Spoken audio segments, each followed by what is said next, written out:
arte nito oh. Hindi ka kumakain ng sardinas?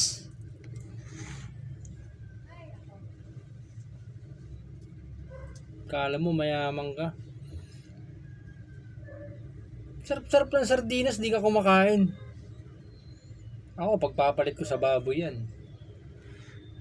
Yung mga maarte sardinas, ano yan? Pinalaki nyo kasing ano, pabebe. Mabuti nga't may kinakain ka eh. Tapos ayaw mo magsardinas. Kaya kung magulang mo, baka ngudkod kita dyan sa kinakainan mo.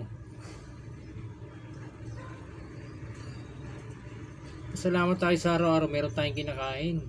Yung mga maarte sardinas na parang kala mo mayaman ang style, hindi po pwede sa akin yan.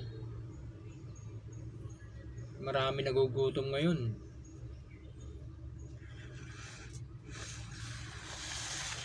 Padiri-diri ka pa.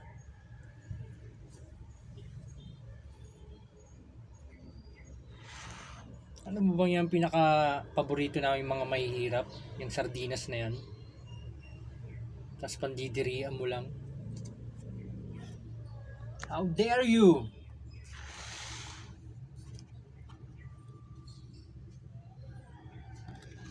Para ang ano ah. Ano, gusto mo bang maging artista? Dahil sardinas lang? Ayaw kumain na sardinas. Maarte. Artistahin.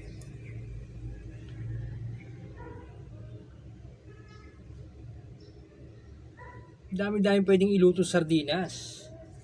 Pwedeng gisa, pwedeng lagyan ng itlog. Paano pag wala ka na makain sa mundo? Sardinas na lang. Baka mamatay ka sa gutom. Pag ganyan-ganyan. Ay! Yak! Ano ba yan? Sardinas na naman. Leche. Kaya wag mong ismulin yung sardinas ng mahihirap. Dahil ang paborito namin. Ha? Huwag ka na lang kumain.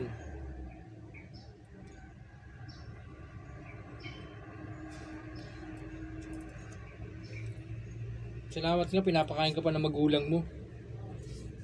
Salamat ka araw-araw, may kinakain ka. Kaya huwag pandirian yung sardinas na yan. Dahil pag pinandirian mo yan,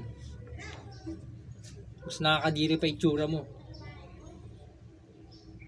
Kaya huwag na ulitin yan ha. Gawin mo na yan, ngayon din ha. Ngayon din. Yung lalaitin na sardinas namin. Kayong mga mayayaman ha. Huwag yung lalaitin sardinas namin dahil yun ang pinakamasarap na pagkain namin sa mga mahihirap. Kaming mga mahihirap. Ha?